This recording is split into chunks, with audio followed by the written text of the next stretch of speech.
My name is Eleanor Whitmore. I am 82 years old. I share a small house with my only son, Michael, and his wife, Laura.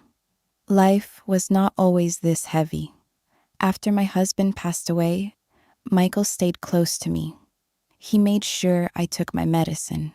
Some mornings, he prepared breakfast before leaving for work. In the evenings, he would sit beside me and ask softly, "How are you feeling today?" During those early months of grief, he woke up before sunrise just to make tea for me. He watched to see if I finished my meals. He listened when I spoke about memories of my husband. I felt protected. I believed I would never face the world alone. But little by little, something shifted. Michael began returning home later each night.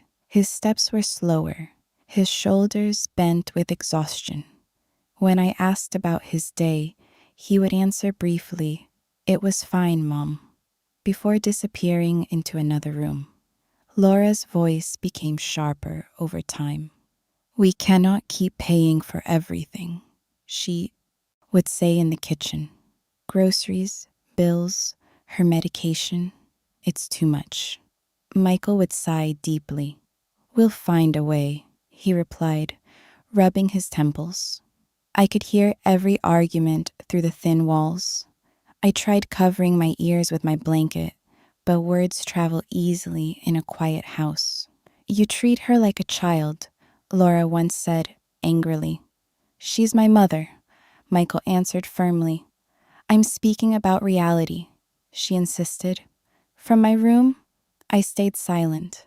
I did not want to cause tension.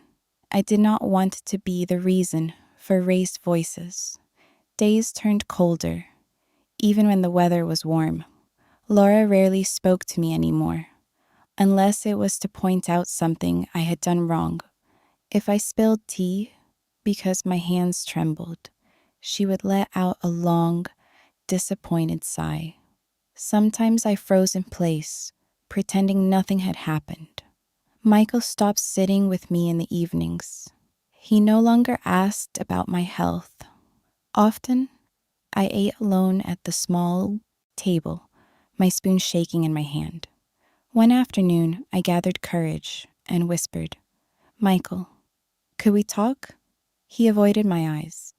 "I'm busy, Mom," he said gently but firmly, and walked away.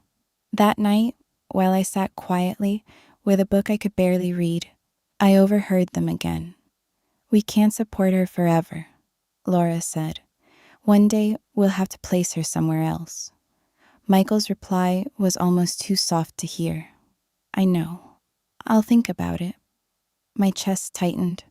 A quiet fear spread through me. Still, I convinced myself everything would be fine. I remembered Michael as a little boy, holding my hand tightly when crossing the street. He used to hide behind me when he was afraid of thunderstorms. He would never truly abandon me. He was my son. As weeks passed, my body grew weaker. My legs trembled when I stood up.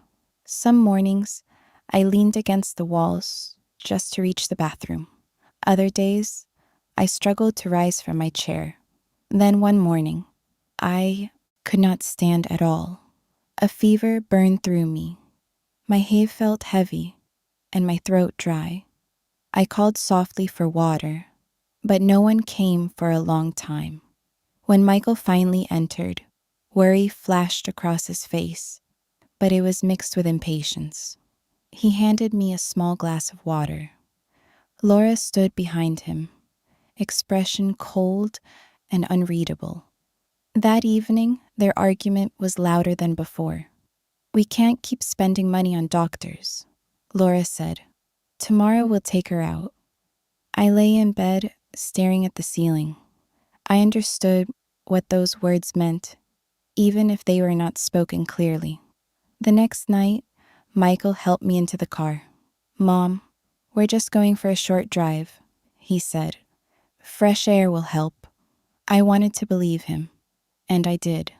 The car moved past our neighborhood, past the grocery store I knew, past every familiar street. Darkness surrounded us as we drove farther away from town. Eventually, the car stopped in a silent, empty place. I could barely see anything in the dark. Laura opened her door. "Let's do this quickly," she murmured.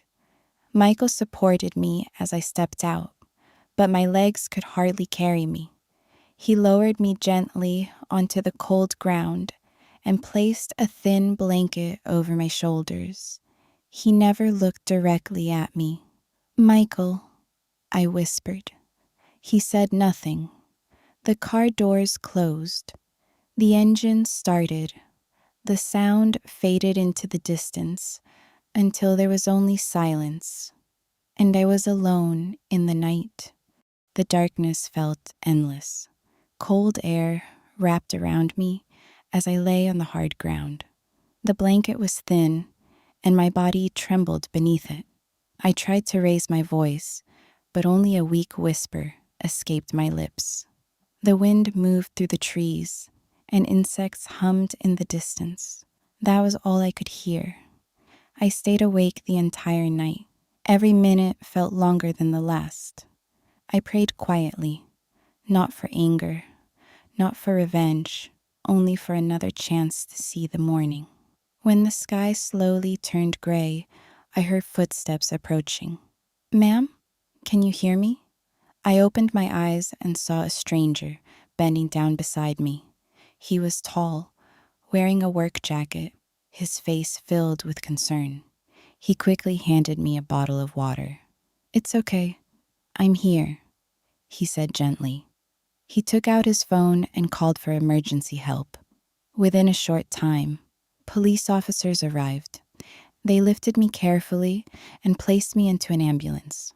For the first time since the night before, I felt safe. At the hospital, I stayed for many days. Doctors treated my fever and weakness. Nurses spoke kindly and adjusted my blankets when I felt cold. Slowly, strength returned to my body. The officers asked questions about what had happened. I told them the truth, though each word felt heavy. When they asked if I wanted my son punished, I shook my head. "I don't want harm for him," I said quietly. "He is still my child." When I was strong enough to leave the hospital, I was taken to a care residence for elderly people. I was afraid at first. I imagined long hallways filled with silence, but I was wrong. The place was alive with quiet conversations and gentle laughter. Some residents were knitting near the windows. Others played cards in the common room. A few sat in the garden, enjoying the sun. On my second day there, I met Clara, a cheerful woman with silver hair who loved singing old melodies from her youth. I also met George, who told jokes even when no one asked for them. "Come sit with us," Clara said one afternoon, patting the chair beside her. "I haven't sung in years," I admitted. "Then today is the perfect day to begin again," she replied with a warm smile. So I sang. My voice was soft and unsteady at first, but something inside me felt lighter. For the first time in a long while, I felt warmth that did not come from a blanket. Days turned brighter. I walked slowly through the garden paths, feeling sunlight on my face. I shared stories about my childhood.